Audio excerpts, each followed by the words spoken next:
تو ideal home اللہ نے جنت کو بنایا ہے. یہ دنیا اللہ نے جس دن بنائی تھی نا، جس دن آج سے کوئی 25 ارب سال پہلے، اس کے بعد اس پر اللہ نے ایک دفعہ بھی پینٹ نہیں کیا، کوئی اس کی ڈیکوریشن نہیں کی، ایک دفعہ بھی اس کے حسن و جمال میں کوئی زیادتی نہیں کی. جس دن 25 ارب سال پہلے جیسے بنی تھی ویسے ہی ہے. ہاں، اس کو مینٹین کرنے کے لیے اسباب بنا دی، اور اس کو بنائے مٹی سے، پتھر سے. اور 50 کلومیٹر، یہ 50 کلومیٹر مٹی، ریت، پتھر، معدنیات ہیں، اور 50 کلومیٹر کے بعد اندر آگ ہے، آگ ہی آگ. ہم آگ کے گیند پر بیٹھے ہوئے. جس دن اللہ نے جنتوں کو بنایا تھا اس میں مٹی کوئی نہیں، پتھر کوئی، لوہا کوئی، لکڑی کوئی. جنت کا سب سے جو ہلکا مٹیریل ہے وہ سونا اور چاندی، جس کا ہلکا مٹیریل، اور موتی اور یاقوت اور زمرد جس کا ہلکا مٹیریل. اور اس میں جو درخت ہیں وہ لکڑی کے نہیں ہیں، درخت سونے اور چاندی سے ہی بنائے. ان کی ڈالیاں، ٹہنیاں. ایک نے پوچھا وہ سونے چاندی سے پھل کیسے نکلے گا؟ تو آپ نے کہا لکڑی سے پھل کیسے نکل رہا ہے؟ لکڑی سے پھل کیسے نکل رہا ہے؟ لکڑی اور پھل کا کیا تعلق؟ اس میں سے کیسے پھل نکل رہا؟ تو جو رب لکڑی سے نکالتا ہے وہ سونے سے نکال دے. کرنا تو اس نے نہیں. تو اس نے جو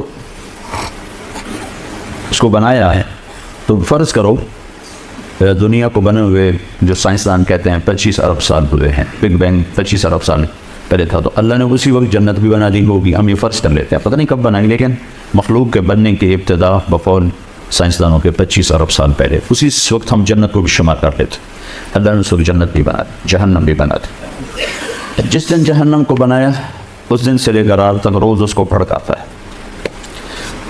جس دن جنت کو بنایا اللہ تعالیٰ، اس دن سے لے کر آج تک 25 ارب سال تو یہ ہو گئے، اور آگے جتنا زمانہ باقی ہے اٹھانے تک کہ وہ ہو گیا. اس دن سے لے کر آج تک اللہ اس کو روزانہ 5 دفعہ پہلے سے زیادہ خوبصورت کر دیتا. روزانہ ہر حتیٰ کہ ایک پتا ہے نا، جو درخت کا ایک پتا، وہ بھی کل سے آج 5 گنا زیادہ خوبصورت ہو جاتا. جو ایک جنت کی لڑکی بنائی ہے، یہاں جی کیوں بھر جاتا ہے؟ حسین سے حسین شکل ہو، منظر ہو، گھر ہو، دل کیوں اچاٹ ہو جاتا کہ اس کا حسن رکا ہوا ہے، آگے نہیں جا رہا. تو 1-2 ہفتے، 1-2 سال، 1-2 دہائیاں، پھر دل اچاٹ ہو جاتا. کینیڈا پہلی دفعہ ہم جماعت میں گئے تو میں نے کینیڈا والوں سے کہا نیاگرا دکھاؤ، خود کہا. وہ لے کر گئے، بڑا اچھا لگا. دوسری دفعہ گئے تو انہوں نے کہا نیاگرا دیکھنا ہے. میں نے کہا دکھا دو. انہوں نے کہا میں کہا دکھا دو، تو ہم دیکھنے چلے. تیسری دفعہ گیا، کہنے کہ نیاگرا چلے. میں نے کہا دفعہ کرو، پانی تو ہے، دیکھیں. اب میں کیوں نہیں کیا کہ اس کے حسن کو میں 2 دفعہ دیکھ چکا ہوں، اب مزید اس میں بڑھوتری زیادتی نہیں ہے، آگے نہیں جا. 2 دفعہ میری آنکھ اس کو دیکھ کے بھر چکی. تو کیسی یہ خوبصورت شکل ہو، اس کا حسن ایک جگہ رکا ہوا ہے، تو اس کو دیکھتے دیکھتے دیکھتے طبیعت بھر جاتی، پھر نئی کی تلاش ہوتی. اس لیے تو آپ دیکھو نا، انسان نے جو ترقی کی اسی مزاج کی وجہ سے کی. 1940 کی گاڑیاں کیسی تھیں اور 2012 کی گاڑیاں کیسی. تو جنت میں کیا ہوگا؟ ہر شے، تم اپنی بیوی کو دیکھو گے تو ایک نظر پر جو اس کا حسن ہوگا نا، جب دوسری دفعہ دیکھو گے تو اس سے وہ 70 گنا زیادہ خوبصورت ہو چکا، تو تمہاری کشش اور بڑھ جائے گی. پھر جب تیسری دفعہ دیکھو گے یوں کر کے، ایسے کر کے، ایک سیکنڈ اگر اس رب کے قربان، انہوں نے کہا زنا نہ کرو، زنا نہ کرو، نکاح کرو. میں نے تمہارے لیے ایسی لڑکیاں تیار کر کے رکھی ہیں کہ دیکھو گے تو 40 سال دیکھنے کا نشہ نہیں اترے.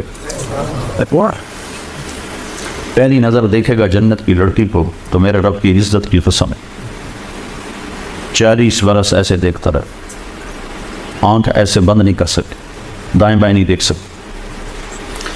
ایک اس لیے کہ ہر پل میں، سیکنڈ میں اس کا حسن اوپر جا رہا، اوپر جا رہا، اوپر. تو ہر دفعہ پہلے سے زیادہ، پہلے سے زیادہ، پہلے سے زیادہ. اور وہ جب تمہیں دیکھے گی تو تم اس کی نظروں میں ہر نظر میں پہلے سے 70 گنا زیادہ خوبصورت ہو جاؤ. تو وہ تمہیں دیکھ کے اس کا دل نہیں بھرے گا اور اسے دیکھ کے تمہارا دل نہیں بھرے گا. اس کی جوانی بڑھتی جا رہی ہو، بڑھتی جا رہی، بڑھتی جا رہی، تمہاری جوانی بڑھتی جا رہی ہو تو بڑھتی جا رہی، بڑھتی جا رہی. تو تم اسی سے اندازہ لگا لو کہ کیا حسن ہو گیا.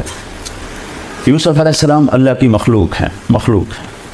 تو میرے نبی نے کہا اللہ نے ساری دنیا کو حسن دیا، ساری دنیا کو، ساری دنیا. اور ابھی آنے والے لوگ ابھی باقی ہیں، مرد عورت کالے گورے اس میں شامل ہیں.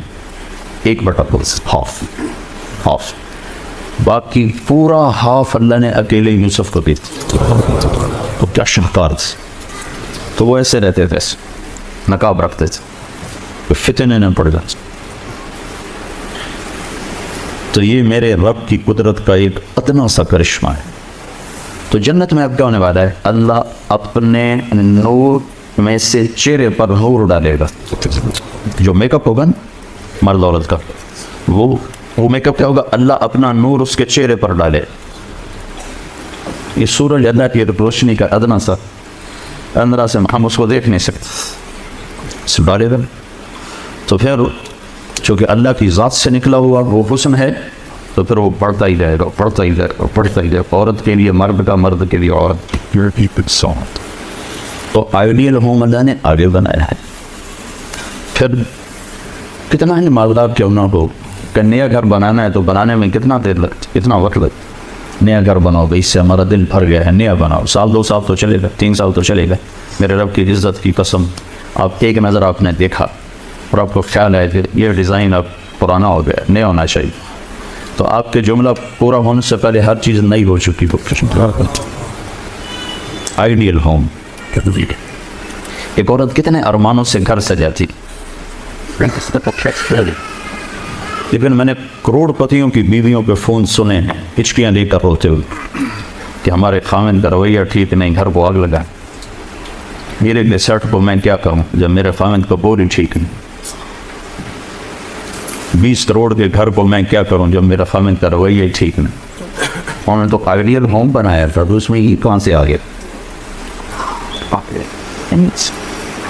تو یہ آئیڈیل ہوم بن نہیں سکتا، جو کہ مرد کی اپنی ہوتی ہے مرضی، عورت کی اپنی مرضی ہوتی ہے. دونوں میں ٹکراؤ ہوتا ہے، زبان پہ جملے سخت ہوتے ہیں، دل پھٹنا شروع ہو جاتے ہیں، دل ٹوٹنا شروع ہو جاتے ہیں.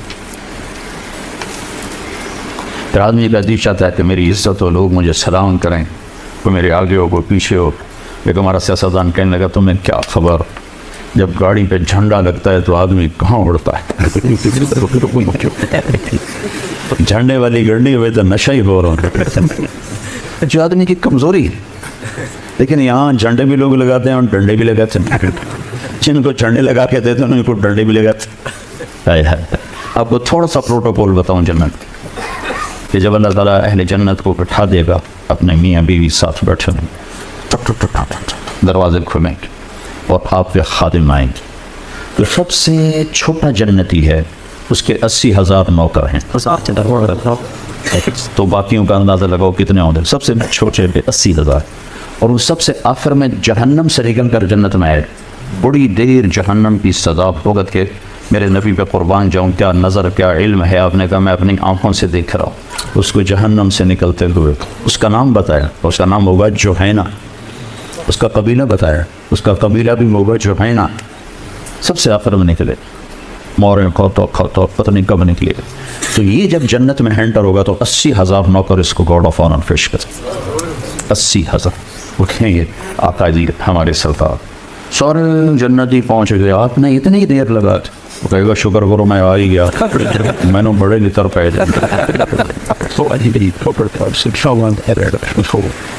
تو یہ سب سے چھوٹا پروٹوکول ہے. تو لاکھوں کروڑوں خدام آ کر سلام کریں گے تو اب ہوا میں بڑھتا اپنے آپ کو محسوس کریں. یہ عزت ہے. آدمی پیسے سے زیادہ عزت کا طلبگار ہوتا ہے. عزت نفس ہر ایک کو محبوب. ایک آپ اپنے گھر کا واقعہ سنا. جب یہ ٹریکٹر کا دور نہیں تھا، 59 میں ہمارے والد صاحب سب سے پہلے ٹریکٹر لے کر آئے تھے اس پورے ہمارے علاقے میں. اس سے پہلے بیل ہوتے تھے. عزت نفس پہ یاد آ کہ عزت نفس مال سے بھی زیادہ محبوب ہوتی. ایک ہمارے بیل نے چارہ کھانا چھوڑ دیا، ٹھیک ٹھاک بیل، تو ہمارے والد صاحب نے ڈاکٹر بلوایا، اس نے وہ ٹیکا ویکا لگایا، لیکن اس نے پھر بھی نہیں کھایا۔ تو ایک ہماری برادری کا دیسی حکیم تھا، اس کے پاس اس زمانے میں راستے ہوتے نہیں تھے، تو والد صاحب نے گھوڑے پر نوکر کو بھیجا جو اس کو اٹھا کے لائے۔ اس نے بیل کو دیکھا، کہنے کا میاں صاحب اس کو پٹھے کون ڈالتا ہے چارہ؟ کہا جی یہ ہے ہمارا کسائی، دتو کسائی، اللہ دیتا نام تھا دتو، کیا کہتے ہیں دتو کسائی، اس کو بیل کے آگے بٹھایا اور جوتا اتار اور 5 جوتے اس کے سر میں مارے، پھر کہنے کا اب چارہ ڈالو۔ جب چارہ ڈالا تو وہ بیل کھانے لگا۔ یہ میرے گھر کا واقعہ ہے، کوئی سنا ہے؟ تو میرے والد صاحب حیران ہو کر کہنے لگے ایک ہی کہا جی میں نے اس کو چیک کر لیا تھا، اس کو کچھ نہیں تھا، یہ آپ کے نوکر نے اس کو کہیں کوئی ڈنڈا سوٹا مارا ہے، تو وہ غصہ کر گیا تھا کہ میں اس سے کیسے بدلا تھا، تو اس نے غصے میں کھانا چھوڑ دیا کہ میری عزت کو اس نے خراب کیا۔ اب اس کی آنکھوں کے سامنے 2-4 جوتے میں نے مارے تو وہ خوش ہو گیا۔ عزت کی طلب کوئی ناجائز نہیں ہے، یہ انسانی ضرورت، مال کی طلب ناجائز نہیں ہے، انسانی ضرورت۔ ہاں اس کے حدود ہیں، اس کے اندر تو ضرورت ہے، اس کے باہر پھر کوئی کہیں تکبر بن جاتا ہے، کہیں ظلم بن جاتا ہے، کہیں زیادتی ہے، حدود کے اندر۔ ایک حدیث سنا دیتا ہوں، اس مسلمان کو عزت دینا کتنا ضروری ہے۔ میرے نبی نے فرمایا 1 روپیہ سود کھانا 36 دفعہ زنا کرنے کے برابر۔ 1 روپیہ یعنی 1 پاؤنڈ سود کھانا 36 دفعہ زنا کرنے کے برابر۔ اس کے بعد آپ نے فرمایا اور تمہیں بتاؤں سب سے بڑا سود کیا ہے؟ جب 1 پاؤنڈ کا سود 36 دفعہ زنا کے برابر ہے تو آپ نے فرمایا تمہیں بتاؤں سب سے بڑا سود کیا ہے؟ الاستطالۃ فی عرض المسلم، مسلمان کو بعزت کرنا سب سے بڑا سود۔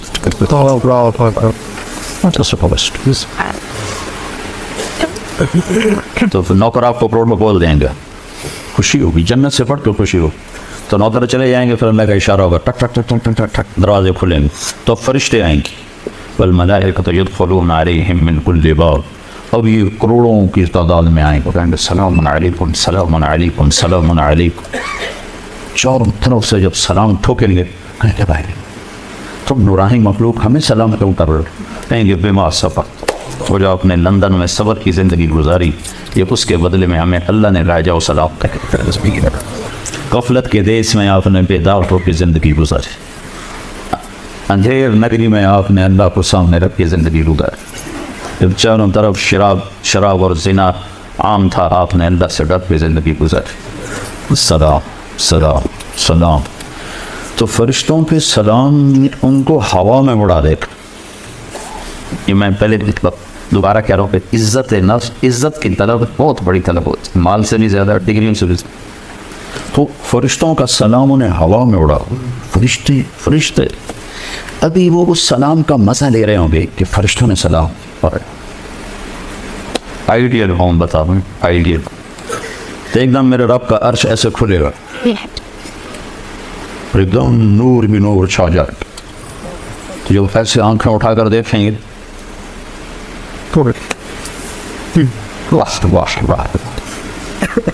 اللہ سامنے ہوگا اور اللہ کہے گا سلام قولا من رب الرحیم، اب تمہارا رب بھی تمہیں سلام پیش کرتا اور پروٹوکول کی آخری حد تمہارا رب تمہیں سلام پیش کرتا، سلامان قولا من رب الرحیم، رب رحیم، اے میرے بندو، اے میری بندیو جنہوں نے دنیا میں مجھ سے ڈر کی زندگی گزاری، میں تمہارا رب تمہیں سلام پیش کرتا ہوں اور تمہیں مرحبا کہتا ہوں، تمہیں ویلکم کرتا ہوں۔ پھر میرے نبی نے فرمایا اللہ ہر ایک کا نام لے کر حال پوچھے، ہر مرد عورت کا نام لے کر نام لے کر گئے کیا حال ہے، ٹھیک ہے، کوئی تکلیف تو نہیں، کوئی حاجت تو نہیں، کوئی پریشانی تو نہیں۔ تو جب یہ اللہ کو دیکھیں گے کہیں گے یا اللہ ہم تو تیری عبادت ہی نہ کر سکتے، ہمیں تو پتہ ہی نہیں تھا تو ایسے حسن و جمال والا ہے، کیا یہ ہو سکتا ہے کہ ہم تو یہ ایک سجدہ کریں جیسے لندن میں کرتے تھے؟ یہ وہی کہہ سکیں گے جو نماز پڑھتے تھے، جو نہیں پڑھتے وہ کیسے کہہ سکیں گے؟ کیا یہ ہو سکتا ہے کہ ہم تم ایک سجدہ کریں جیسے دنیا میں کرتے تھے؟ تو اللہ تعالیٰ فرمائیں گے میرے بندو اب پوزیشن بدل چکی ہو، حیثیت بدل چکی، حیثیت، پوزیشن. یا لگو کیسے کہ دنیا میں تم بندے تھے اور میں تمہارا مالک تھا، تم نوکر تھے اور میں مالک تھا، ٹھیک، تم ایمپلائی تھے تمہاری زبان، تم میرے ملازم تھے اور میں تمہارا مالک تھا، تو تمہارے ذمے میں میری مانگ کے چلنا، میری عبادت کرنا، نمازیں پڑھنا، روزے رکھنا تمہارے ذمے تھا. اب جنت میں آ کے حیثیت بدل گئی ہے، اب تم مہمان ہو اور میں تمہارا میزبان. کیا ہوسٹ کہتے ہیں میزبان کو؟ تو اب تم میرے لیے مہمان ہو، میں تمہارا ہوسٹ ہوں. اور مہمان کو تکلیف نہیں دی جاتی، مہمان کو بٹھا کے کھلایا جاتا ہے. جاؤ کلو واشربو، کھاؤ پیو، ہنیئا. ہنیئا کا کیا مطلب ہے؟ کھاؤ، ہر لقمہ کی لذت پہلے سے زیادہ پاؤ. کھاؤ، کھانے کے بعد پخانا کوئی نہیں. پیو، ہر گھونٹ کی لذت پہلے سے زیادہ پاؤ. پیو، پینے کے بعد پیشاب کوئی، بیماری کوئی. پھر پینے پلانے کی بھی 3 محفلیں قرآن نے بتائیں کہ یہاں شراب نہ پیو، آپ کے یہاں عام ہے، اس لیے ہر دفعہ میں بتاتا ہوں کہ اللہ کرے آگے والی سوچ دل دماغ پہ چھائی رہے کہ یہاں میرا رب ہر اس چیز سے روکتا ہے جو انسانی وقار کو ختم کرنے والی اور انسانیت پہ داغ. تو یہاں کہتا شراب نہ پیو. آگے کیا ہوگا؟ کون تمہیں 3 مجلسیں دیکھنے کو ملیں گی. 3. ایک کون سی ہے؟ ان الابرار یشربون من کأس کان مزاجها کافورا.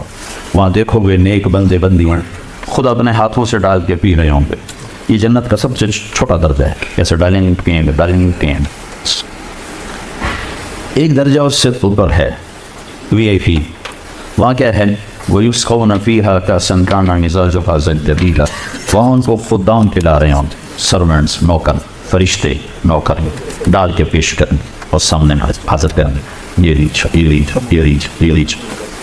ایک VVIPs ہوگا، سب سے اوپر کا درجہ. وہاں کیا ہوگا؟ وہاں ہوگا وَسَقَاهُمْ رَبُّهُمْ شَرَابًا طَهُورًا. وہاں اللہ خود پلا رہا، اللہ خود پلا.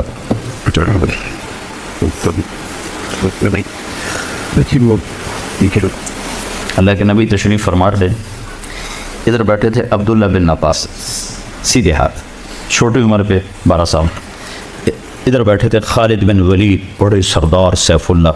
تو آپ نے پانی پیا تو آپ کی عادت تھی، آپ جو نا سیدھے ہاتھ سے شروع کرتے تھے. ہر چیز میں نا رائٹ سائڈ کو پسند کرتے.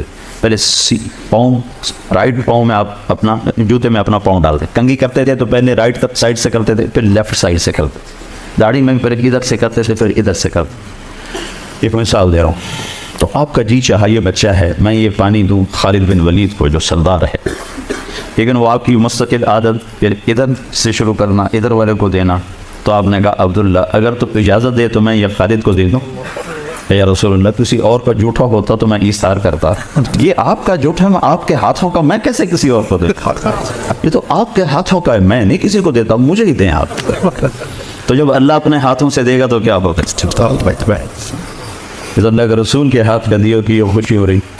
یا رسول اللہ میں نہیں آپ کے ہاتھ کا کسی اور کو دوں، میں ہی لوں گا. تو جب میرا رب اپنا ہاتھ آگے بڑھائے گا، میرا بندہ لے میرے ہاتھوں سے لے، میری بندی یہ حاضر میرے ہاتھوں سے. تو بھائیو بہنوں، دنیا کو آئیڈیل ہوم نہ بناؤ، امتحان گاہ بناؤ، امتحان گاہ بناؤ. تو اللہ زندگی گزارنے کا ایک طریقہ دیتا ہے، ایک طریقہ دیتا ہے جس پر چل کر یہ امتحان گاہ بھی راحت میں تبدیل ہو جاتی. اور موت کے بعد کی زندگی تو یقیناً اللہ کی رضا تک پہنچانے کا سبب اور ذریعہ ہے. تو وہ زندگی جس کو اللہ نے پسند کیا اس کا نام ہے اسلام. ان الدین عند اللہ الاسلام. تو اسلام سیکھنا پڑتا ہے میرے عزیزو، بن سیکھے تو کوئی چیز نہیں آتی. واحد مخلوق ہے انسان جو جاہل پیدا ہوتا، باقی ہر چیز پڑھی لکھی پیدا ہوتی. درخت بھی اتنے تعلیم یافتہ ہیں کہ سیب کے اوپر کیلا نہیں اگ سکتا، کیلا ٹی شیپ نہیں ہو سکتا، اسی شیپ میں ہے. اسی طرح اپنا حلوے کو رکھ بھرے، اس میں ذائقہ بھرے. انسان جاہل پیدا ہوتا، اسے سیکھنا پڑتا ہے. تو اب ساری چیزیں سیکھتے ہو، اسلام بھی تو سیکھو. شکر ہے اللہ نے ہمیں مسلمان گھر میں پیدا کیا، لیکن ہم نے اسلامی زندگی سیکھی تو نہیں، اس کو سیکھو گے. اس میں پہلی بنیاد اللہ یہ دیتا ہے کہ ساری کائنات کا مالک اور خالق اللہ ہے. ساری کائنات کا مالک اور خالق اللہ ہے. للہ ما فی السماوات و ما فی الارض. تو دوسرا ذہن اللہ یہ دیتا ہے کہ یہاں وہ ہوتا ہے جو اللہ چاہتا ہے. وما تشاءون الا ان یشاء اللہ رب العالمین یفعل اللہ ما. پھر اللہ تعالیٰ یہ ذہن بناتا ہے کہ اللہ جو چاہے کر دے اور تم اللہ کے بغیر کچھ نہیں کر سکتے. یہ ذہن ہے لا الہ الا اللہ. لا، ہر چیز پہ لا ہے کہ ساری کائنات کے ہاتھ میں کچھ نہیں ہے، جو کچھ ہے اللہ کا ہے، اللہ کے ہاتھ میں. سب سے پہلے اللہ لا الہ الا اللہ کی بنیاد بناتا ہے کہ جو تمہیں نظر آ رہا ہے یہ کسی بنانے والے نے بنایا ہے، اور یہ اسی کے ہاتھ میں ہے، کسی اور کے ہاتھ میں نہیں ہے. وہ جو چاہے کر کے دکھاتا. یہ اللہ تعالیٰ سب سے پہلے اسلام پر چلنے کی یہ بنیاد ہے. یہ بنیاد نہ ہو تو اسلام پہ نہیں چلا جا سکتا. اس کے مقابلے میں دوسرا ذہن یہ ہے کہ سب کچھ پیسے سے ہوتا ہے، جو آج کا ذہن ہے. مسلم غیر مسلم برابر ہیں کہ سب کچھ پیسے سے ہوتا ہے. پیسہ ہو تو سب کچھ ہو سکتا ہے، ٹیکنالوجی ہو تو سب کچھ ہو سکتا ہے. تو اللہ تعالیٰ قرآن کے ذریعے سے یہ ذہن بناتا ہے کہ اللہ جو چاہے وہ ہوتا ہے. دنیا کی کوئی ٹیکنالوجی ایسی نہیں جس لوہے کو انسان بنا دے، لوہے کو میں جان ڈال دے. لوہا وہی ہے، اس کی شیپ بدل دے. اللہ تعالیٰ نے موسیٰ علیہ السلام کی کہانی قرآن کے 28 پاروں میں سنائی ہے، صرف 2 پاروں میں نہیں، 5 اور 14 بس، باقی سارے قرآن. اس میں اللہ ایک یقین ہمیں دیتا ہے. لندن میں رہو، مکے میں رہو، یہ اس یقین کے ساتھ رہو لا الہ الا اللہ. لا یہ ایسے جیسے آپ چھری کے ساتھ ہر چیز کو کاٹ کے پھینک، چاقو کے ساتھ ہر چیز کو کاٹ کے پھینک دے کہ زمین سے لے کر آسمان تک ہر چیز پر ایسے تلوار چلا. لا یہ سب کچھ نہیں ہے. لا اس سے کچھ نہیں ہوتا. لا ان کے پاس کچھ نہیں ہے. لا ان کی طاقت ساتھی نہیں ہے. لا ان کا نفع ساتھی نہیں ہے. لا ان کا نقصان ساتھی نہیں ہے. لا ان کی شکل صورت ذاتی نہیں ہے. لا ان کا وجود ذاتی نہیں ہے. لا ان کی بقا یعنی باقی رہنا، میں آپ تک زندہ ہوں یا میں اپنی طاقت سے نہیں ہوں، کسی نے مجھے زندگی دی ہوئی ہے. لا ہے. ساری کائنات زمین سے لے کر آسمان تک اللہ کی لا کی تلوار سے یوں کٹ کے ریزہ ریزہ ہے کہ کسی میں کوئی طاقت نہیں ہے. ساری طاقتوں کا مالک اللہ ہے. لا کوئی کچھ نہیں الا اللہ. اللہ سب کچھ ہے. اس کو میں قرآن سے سنا دیتا ہوں. لا یملکون لانفسهم ضرا ولا نفعا ولا یملکون موتا ولا حیاتا ولا نشورا. جو میں پہلے کہہ رہا ہوں لا لا لا لا کہ ساری کائنات اللہ کے سوا، ناری نوری آسمانی زمینی، نہ نقصان دے سکتے ہیں، نہ نفع دے سکتے ہیں، نہ زندگی کے مالک ہیں، نہ موت کے مالک ہیں، نہ مردے کو اٹھا سکتے ہیں. تو پھر کرنے والا کون ہے؟ کہ وہ صرف اللہ ہے. سب بات ہے.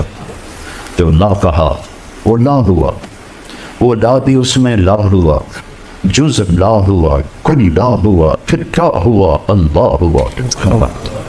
یہ پہلی بنیاد ہے لا الہ. یہاں سے اللہ سبق شروع کرتا ہوں کہ جب میدان میں اترو تو اس یقین سے اترو کہ ہر چیز اللہ کے ہاتھ میں ہے. تو لہٰذا کیا کرنا ہے؟ وہ کرنا ہے جو اللہ چاہتا ہے. یہ چیز اللہ نبیوں کو تو دکھا دیتا ہے، ہمیں سمجھائی ہے. نبیوں کو دکھایا، ہمیں سمجھایا. موسیٰ علیہ السلام 10 سال سے ڈنڈا لے کے کرتے تھے، بکریاں چاٹتے تھے. وہ ایسا تھا ایسا، یعنی اوپر جا کر ایسے اس کے 2 ڈنڈے تھے. تو موسیٰ علیہ السلام یہاں ایسے ٹیک لگا لیتے تھے اور یوں کھڑے کھڑے سو بھی جاتے تھے. تو وہ 10 سال سے اس سے کام لے رہے تھے، 10 سال. تو اللہ تعالیٰ نے جب بات فرمائی تو کہا ما تلک بیمینک یا موسیٰ. موسیٰ کہ تیرے سیدھے ہاتھ میں کیا ہے؟ ما حاضی یا موسیٰ بھی تو لگا سکتے تھے. موسیٰ یہ کیا ہے؟ یہ نہیں کہا. ما کا یہ جو ہے بیمین کا تیرے ہاتھ میں. بات کو کھول کے بتانا چاہتے ہیں یہ کیا ہے تیرے ہاتھ میں. وہ کہنے کہ یہ عصا ہے، میرا ڈنڈا ہے. اگر ان سے بھی لمبی بات کہلوائی اتوکل علیہا، تھک جاتا ہوں تو ٹیک لگاتا ہوں. وہش بعلی غنمی، جاؤ بکریاں چلاتا ہوں تو پتے جھاڑتا ہوں. وَلِيَ فِيهَا مَآرِبُ أُخْرَى, اور بہت سے کام لیتے.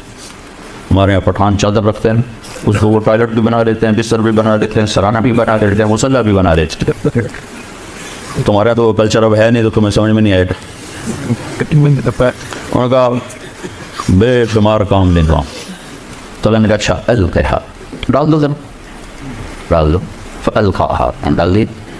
ابھی وہ زمین پہ پورا نہیں گرا تھا کہ فَإِذَا هِيَ حَيَّةٌ تَسْعَىٰ, کوئی ایک اژدہا بن کے کھڑا ہو. بڑا سانپ, اژدہا بڑا سانپ. جو بڑا سانپ ہوتا ہے وہ تیز نہیں دوڑ سکتا, جو چھوٹا سانپ ہوتا ہے وہ بہت تیز ہوتا ہے. جو بڑا سانپ ہوتا ہے اس میں زہر نہیں ہوتا, جو حیہ ہوتا ہے اس میں زہر ہوتا ہے. تو اس سانپ میں, اس ڈنڈے میں اللہ نے 3 قسمیں پیدا کر دی. کأنہا جان, بہت تیز رفتار, حیۃ زہریلا, ثعبان مبین, بہت بڑا لمبا, جیسے وہ افریقہ کے کئی میٹر کے سانپ ہوتے ہیں وہ.